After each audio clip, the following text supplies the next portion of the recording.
Naiimah Show. Today we have a guest with us who has a very special story.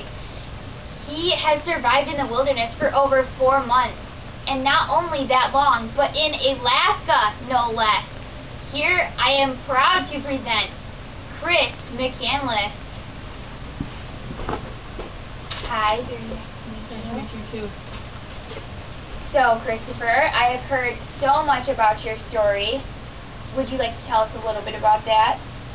Well, ever since I was young, I wanted to, go travel, make it on my own, live off the land. And my big dream was to go live in the bush in Alaska and just live off the land up there for, let's say a summer, maybe part of fall, and see if I can make it. And that's my goal. That was my goal.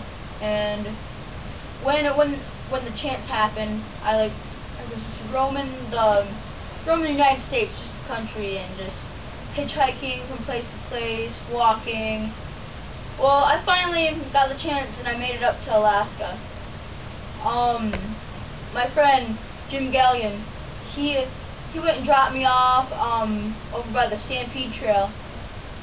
Well, I walked out on the Stampede Trail and I crossed the river, and there's this bus out there. It was a good, 9-12 miles back. Not too far, but far enough to get the sense of, okay, I'm alone out here. While I was out there, I had to hunt my own food. I had to study up, make sure that I was eating the right kind of plants I could eat. Well, unfortunately, I was eating some wild potato roots. Well, the seeds on there, towards the end of summer, beginning of fall, because of the moist air, they grow a fungus, and I was ignorant to that. I didn't know that. So while I would put seeds, because I thought it was edible, I put them in a bag, and I would eat them. That wasn't a good idea for me.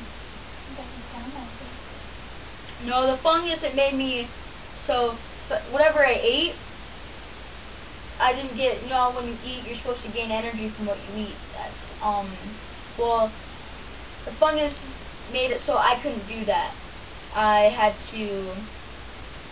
went a good 6-7 days with a feeling of, I still ate, of course, but I didn't get that energy that was needed, and I became really weak and was fragile. So around the 6th or 7th day, I just decided, alright, I need to get out of here and go get help. Well, I came across the river, went to go back the way I came. Well, the river was not only deep, it was pretty vicious. If I went through there in the state that my body was in, I would have been swept away with the current and probably drowned. So after that, I just figured, alright, I'm gonna go back to the bus and just live out the rest of my days and just be there by myself. Well, that sounds very interesting and intense. We will find out much more about the story of Chris McCandless after. Pumas, run fast!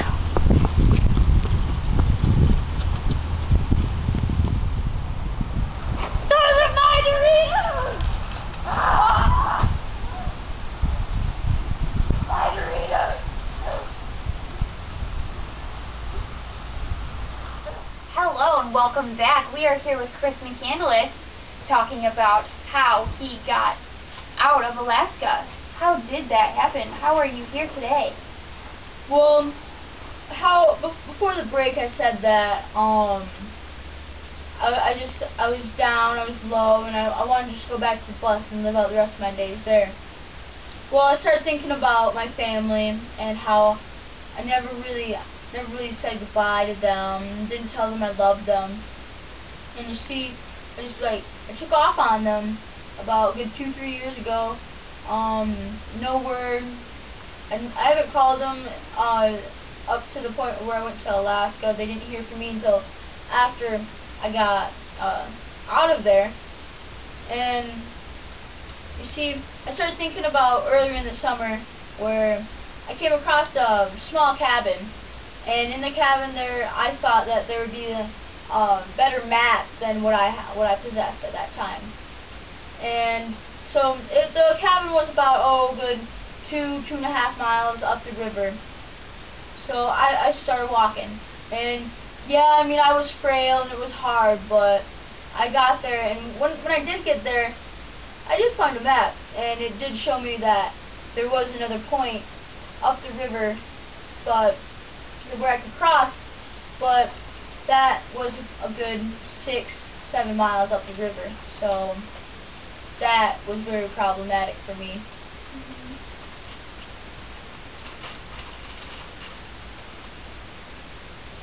Because I was really, my body wasn't going 6 or 7 days without the energy that I needed to keep going, and because I was putting out so much energy but not getting much in return, I was just getting really frail.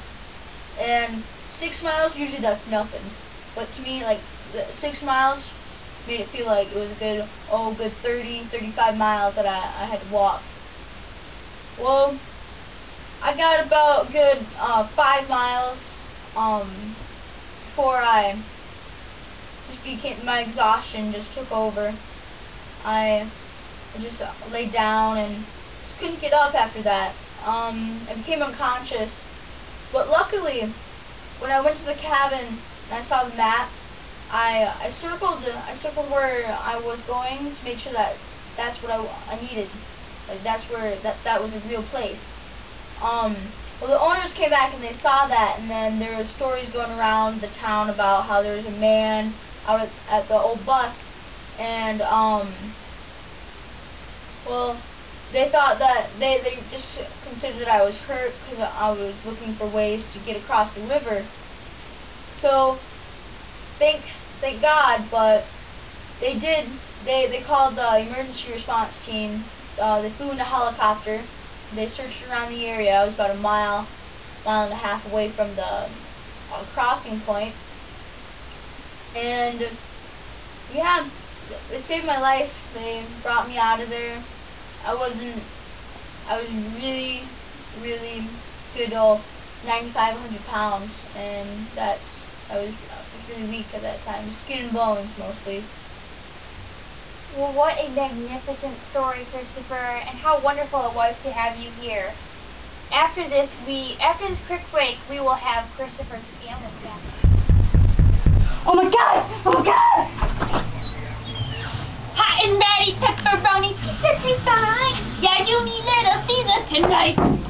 Michigan, the calm trees, the warm breeze, the smell of the crisp autumn air, the flow of the relaxing river. Come visit us sometime. Michigan.